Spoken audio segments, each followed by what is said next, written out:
E adesso invece ci tuffiamo nelle note musicali del nuovo disco di Francesco Giunta. La presentazione è avvenuta durante un concerto al Politeama di Palermo. Vediamo con Mario Azzolini.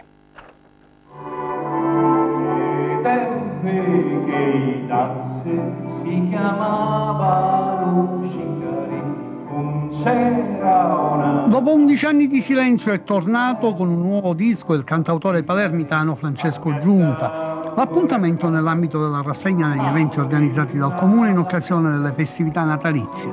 La presentazione del nuovo album con un concerto al Teatro Politeama organizzato dal produttore del disco Alfredo Lofaro per Made in Sicily.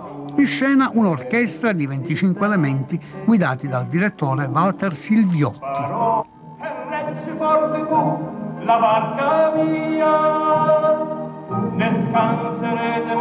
Era Nico, però mi ricordo il titolo scelto per il nuovo lavoro di Giunta, con 12 brani che toccano la memoria collettiva, partendo dai ricordi personali di quello che è stato definito un artista integrale, impegnato a recuperare il nostro dialetto attraverso il canto.